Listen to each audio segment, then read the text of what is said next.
ये हमेशा एक संभावना बनी रहती है जब फसल जाती है तो रबी और खरीफ की फसल के जो बीच का पीरियड होता है, अगर उसमें ज़्यादा बारिश होने की वजह से फसल खराब होती है तो उसका असर निश्चित तौर पर कीमतों पर पड़ता है। और ये अल्पकालिक है क्योंकि अभी फसल राजस्थान से जैसे प्रारंभ होगी तो उसके बाद ये चीज़ें सामान्य हो जाएंगी।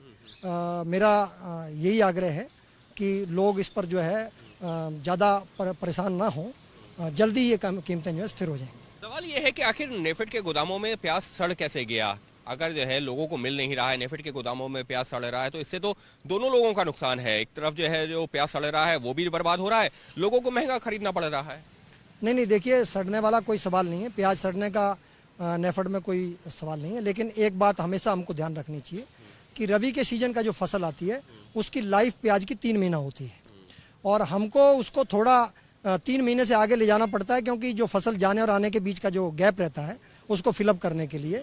और प्याज एक ऐसी कमोडिटी है, पेरिसेबल है और वो कुछ ना कुछ उसमें ख़राब होता है, तो 25% तक जो है वो संभावना बनी रहती है 3 महीने के बाद जो उसके ख़राब होने की।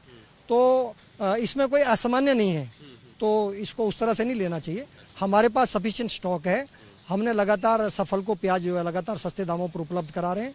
देश के अन्य राज्यों ने जहाँ जहाँ से भी हमसे प्याज मांगा है हम उनको दे रहे हैं, जितनी क्वांटिटी में मांगा है उतनी में दे रहे हैं। अगर राज्य जो है प्याज नहीं मांगते तो क्या नेफेड के पास में और कोई तरीका होता है कि ठीक है राज्य नहीं ले रहे तो हम कोई सीधे कंज्यूमर तक पहुंचे, उनको बेचे, जिससे कि कम से कम 100 रुपए प्रति किलो तक जो कीमत पहुंचती है उसको जो है रोका जा सके? नहीं, देखिए, जहाँ केंद्र सरकार की अपनी एजेंसियां हैं, जैसे यहाँ मदर डेयरी है, NSCCF है या केंद्रीय भंडार है, हम उन सब का प्रयोग करते हैं। राज्यों में जहाँ हमारी केंद्रीय एजेंसी है उनका भी इस्तेमाल करते हैं। अन्यथा फिर हम राज्य सरकारों का जो तंत्र होता है उसी के माध्यम से इसको भेजना होता है, क्योंकि आप जानते हैं कि food and supply it is a state subject, तो हम उनमें ज़्यादा सीधा हस्तक्षेप कर नहीं सकते। बट मेरा एक राज्य सरकारों से ये भी आग्रह है कि भारत सरकार ने काफ़ी सख्त कदम उठाए हैं और जो स्टॉक लिमिट लगाई है तो राज्य सरकारें उस ताकत का भी इस्तेमाल करें और अगर कोई होर्डिंग करना चाह रहा है या उसको मैनिपुलेट करना चाह रहा है तो उस पर कार्रवाई करके इसको नीचे ला सकते हैं। और भारत सरकार के जो प्रयास है उसका परिणाम भी दिख रहा है। 10% रुपए तक कीमतें कम आई हैं। अगले कुछ दिनों में जो इंपोर्ट्स के टेंडर्स वगैरह शुरू होंगे तो और ज़्यादा नीचे आ जाएगा। जैसा हमको पता है कि राज्य नेफेड से प्याज मांगते हैं और नेफेड प्रोवाइड करती है, तो ऐसे में किन किन राज्यों ने मांग की थी और किन्होंने नहीं मांग की थी, अगर कोई जानकारी आप दे सके तो? नहीं, देखिए, अभी क्योंकि राज्य सरकारों से आवेदन आ रहे हैं, प्याज की कीमतें जैसे बड़ी आना शुरू हो गए हैं, तो 8 राज्यों ने अभी तक हमारे पास आवेदन किया था। मैं एग्जैक्टली आपको अभी राज्य नहीं बता सकता, लेकिन जैसे दिल्ली में हमने जो है वो सफल से शुरू कर दिया था। आगे आने वाले टाइम में अगर जरूरत पड़ेगी तो NCC केंद्रीय भंडार को भी इसमें इन्वॉल्व करेंगे और अगर और सरकार भी अगर कुछ मांग करती है तो वो भी हम उसको उपलब्ध करेंगे। इसके अलावा सवाल ये है कि आखिर नेफेड के पास में अब तक कितना प्याज है, कितना प्याज आप लोगों के पास में रखा हुआ है और क्या उम्मीद की जाए कि कीमत कम होगी आने वाले दिनों में? बिल्कुल, देखिए, 25,000 मीट्रिक टन अभी हमारे पास स्टॉक बचा हुआ है। लगभग 75,000 जो मीट्रिक टन है वो हमने पिछले दिनों में ओपन बाजार के माध्यम से जो है वो लोगों को उपलब्ध कराया था, मार्केट को रेगुलेट करने की कोशिश करी थी। जयपुर का जो प्याज है अब अगले 1.5 हफ्ते में आना प्रारंभ हो जाएगा और वहाँ से भी हम लोग जो है कुछ बफर स्टॉक क्रिएट करके वो भी हम सरकारों को सप्लाई कर सकते हैं जहाँ से मांग आएगी।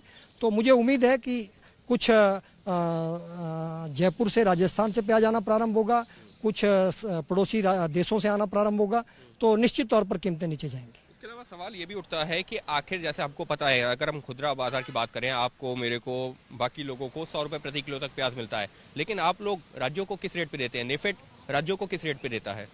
देखिए, अभी हम जो दे रहे हैं तो लगभग 21 रुपये में हम जो है वो दिल्ली में हम उपलब्ध करा रहे हैं सफल को, तो राज्यों को भी ऑलमोस्ट यही रेट रहेगा। उनकी ट्रांसपोर्टेशन कॉस्ट अलग अलग हो सकती है अकॉर्डिंग टू डिस्टेंस, तो वो 28 में बेचेंगे, 30 में देंगे, तो इसमें उपलब्ध कराएंगे। नहीं, लेकिन अगर आप 8 राज्यों की रिक्वेस्ट आ चुकी है, आप लोग प्रोवाइड कर रहे हैं, लेकिन फिर भी कीमत तो जो कुछ खास असर नहीं दिखा है, क्या कहा जाए कि कहीं मुनाफाखोरी वहाँ पर भी चल रही है क्या? अगर आप 21 रुपये में दे रहे हैं, 28-30 रुपये में बिकना चाहिए, लेकिन 80-100 रुपये बिक रहा है। नहीं, देखिए, ये कोऑर्डिनेटिंग एफर्ट्स होते हैं। हम देंगे, कुछ उसको बाजार में उतारेंगे, कुछ कालाबाजारी रोकने के लिए कुछ राज्य सरकारें कुछ कदम उठाएंगी, तो उसका मिला जुला असर होता है और इधर से आवक प्रारंभ हो जाएगी राजस्थान से या पड़ोसी देशों से इंपोर्ट का जो आना प्रारंभ हो जाए, कुछ व्यापारियों के माध्यम से शुरू हो गया है। तो जैसे इनफ्लो बढ़ेगा प्याज का तो रेट निश्चित तौर पर कम होंगे, कोई उसमें दिक्कत नहीं। मतलब आपके मुताबिक नेफेड जो है करीबन 21 रुपए प्रति किलो प्याज दे रहा है राज्यों को, तो लगभग कितनी कीमत पे राज्य सरकारें लोगों तक प्याज पहुंचा सकती हैं ऑन एन एवरेज, अगर हम बात करें लगभग किस कीमत तक? नहीं, देखिए, राज्य सरकारों का तो अपना विशेषाधिकार है, वो चाहे तो उसको सस्ता भी दे सकती हैं, सब्सिडी भी लगा सकती हैं उसके ऊपर। लेकिन अगर हमारे ही रेट के ऊपर बात करें तो मैं उम्मीद करता हूँ 28 से लेकर 30 रुपए तक जो है वो दे सकती हैं। तो बस एक आखिरी सवाल, इस सबके बीच में अब क्या उम्मीद की जाए, लोगों को सस्ता प्याज कब से मिलना शुरू हो जाएगा? कितने दिन? आपने जैसे हालांकि जिक्र किया है कि जयपुर से आने लगेगा, इंपोर्ट होने लगेगा, कितने दिन का और इंतजार, कब तक प्याज के आंसू रोने पड़ेंगे? नहीं, जो कदम उठाए हैं उससे निश्चित तौर पर 10 रुपए के आसपास प्रति केजी कम हुआ है।